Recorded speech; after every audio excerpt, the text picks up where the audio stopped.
Some nightmares you never can wake from. Some dreams can be giant abominations of nature. Sokka was having a great time with his friends, then he had a nightmare, where he was alone and ant-sized in a field of towering grass. Where am I? Where is everyone? The air was thick with eerie, creepy laughter that sounded ominously familiar. He remembered it. It was Tylee's laughter. Then he saw her. He looked up, seeing her, but something was off about this new Tylee. Tylee was now a gigantic giantess. In her regular form, her behavior was always kind of strange towards him, but now she became more bizarre and freaky. She was an exaggeration of her former self. Her huge grey eyes glowed with a sinister, playful desire, looking down at him creepily like he wasn't a person, but a toy she always wanted. Sokka felt her uneasiness of how she just stood there, barely moving, and looking down at him, she was a predator and he was her prey. "Hey, little cutie!" she called. Her voice booming, she got closer, and she was fast. It made him jump of how fast and huge she was. It was terrifying. Sokka froze, eyes wide with fear. She towered over him, her playful grin turning wicked. She then reached her huge hand, her huge body blocking out the sun and consuming him in ominous darkness. With a swift grab, Sokka was in her clutches. She smiled at him like she was a child with a brand new toy. Sokka struggled. "Hey, let me go!" He screamed, his voice insignificant. Tylee boomed. "Hey, don't be scared," she said, smiling at him, examining him. She then looked around. Tylee's voice turned more playful, her eyes and behavior getting more strange and freakier by the minute.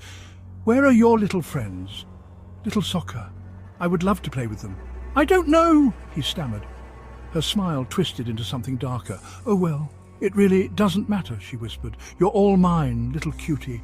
We are great together. When you fought me that one time, I had a crush on you. Now you will be mine forever." As her eyes stared into his soul, her playful behavior becoming more unnerving and scary. Sokka cried out, "Help! Help!" Sokka struggled more and more. Her laughter echoed, sending chills down his spine. He was at her mercy. Tylee said there is no escape and that he should love being with her. She was holding him hostage. This cute, gigantic, bubbly, airheaded Fire Nation girl was his worst nightmare. She then played with him, treating him like a toy. "Wow, you're so tiny. I love how small you are, Sokka. You're the best gift a circus freak like me can get. I want you to be mine forever, so I can keep you to myself and torment you because I find you so fascinating," her huge eyes and face looking disturbing and filled with psychopathy.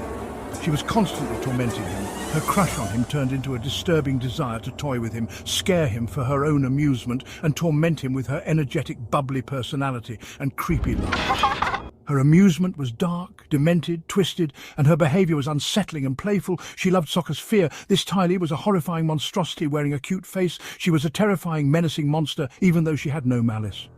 She was pure evil in this form and wanted to make Sokka feel helpless and alone. She held all the power, and he could never escape.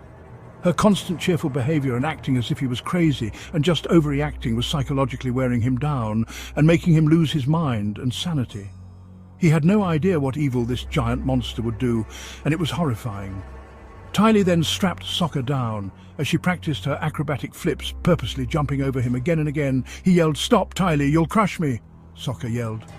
Tylee just smiled in an innocent and at the same time menacing tone. "I'll try to be careful," she says playfully, but she wasn't going to be careful. Her jumps growing more intense, making his fear grow more and more.